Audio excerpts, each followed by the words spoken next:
No intervalo entre dois silêncios, a luz partiu-se e revelou: o que você ouve agora não existe em mapas, nem em bibliotecas. Aqui, tudo pulsa no ritmo do que foi esquecido. Há um som antes do som, o respirar da própria trama, prestes a se quebrar, como um coração de cristal sob pressão. Quando a luz rachou, cada fragmento passou a contar uma versão do que somos.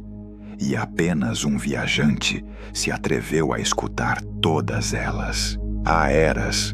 As regiões do infinito eram ligadas por uma rede viva de energia e memória.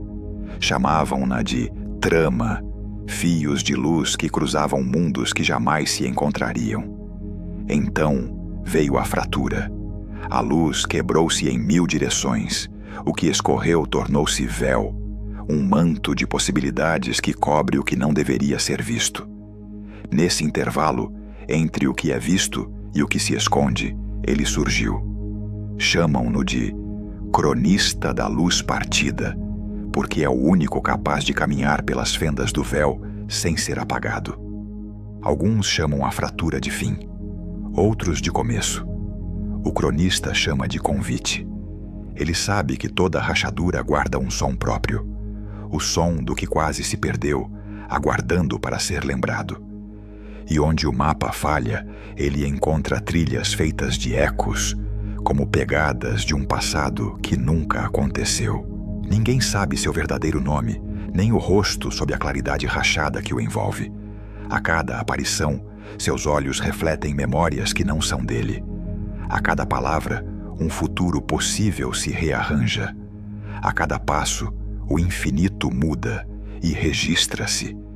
Ele caminha entre as fendas do véu, anotando aquilo que o tempo tentou apagar.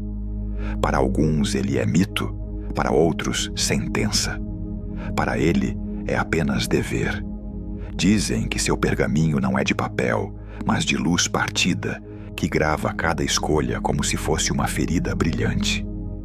Ele já ouviu vozes que não nasceram, respondeu a perguntas que ainda não foram feitas e caminhou por corredores de vidro onde o silêncio tem cor.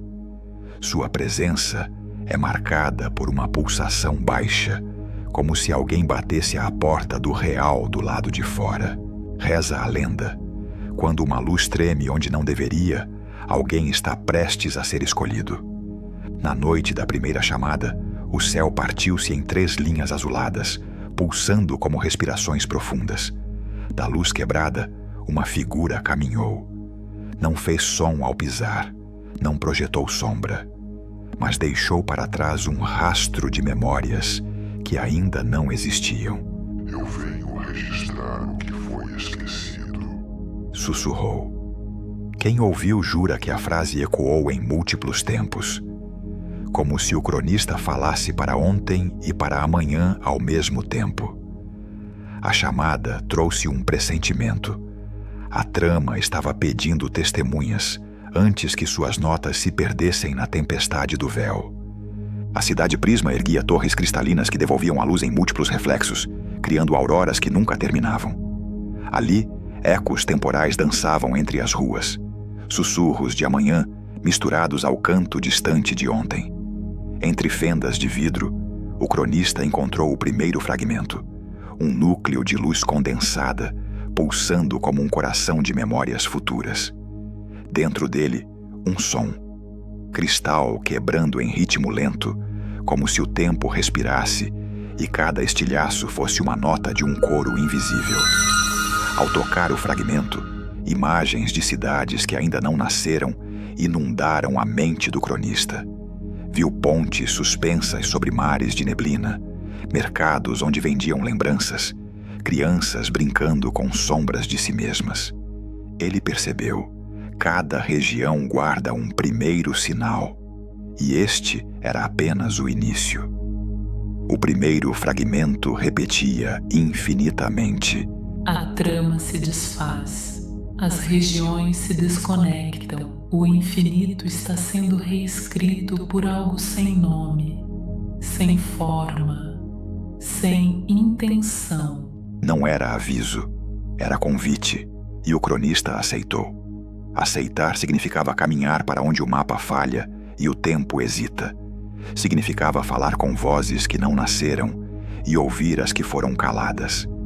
A profecia era um pulso grave que atravessava o peito, lembrando que toda história queimada deixa um rastro de cinzas cantando. O cronista guardou o fragmento como quem guarda um compasso. Ele marcava a direção do próximo silêncio. Testemunhas dizem que naquela noite o véu respirou. Chamaram de movimento inicial. Fendas abriram-se ao redor da cidade Prisma. Delas saíam sombras silenciosas que imitavam passos humanos. Não eram pessoas, eram possibilidades, moldes vazios procurando memórias para vestir. Cada sombra carregava um som, ecos de mundos paralelos tentando atravessar. O ar cheirava a metal e a futuro queimado. Quem olhou viu as sombras desfazendo-se em poeira luminosa. O cronista percebeu. O véu não é vazio, é densidade de escolhas. E o que respirava não era o vento, era o próprio infinito puxando o fôlego. Com o primeiro fragmento em mãos, o cronista voltou-se ao norte, rumo às portas ecoantes. Dizem que lá a pedra canta nomes de quem nunca existiu. Entre os nomes, um começava a se repetir, o seu. Cada repetição aumentava de volume, como se a própria rocha exigisse atenção, ou como se estivesse testando a coragem de quem ouve. Se o primeiro sinal já chama por você, imagine o que os outros fragmentos podem revelar. Esta foi a primeira história registrada pelo cronista da luz partida. Nos próximos registros, mergulharemos nas regiões, nos viajantes e nos segredos que moldam o infinito. O véu está se movendo, e nós estamos apenas no começo. Se a luz pode fraturar, o que mais pode se quebrar? E que sons nascerão dessas novas rachaduras? Acompanhe o cronista. Cada palavra é um degrau, cada silêncio uma porta.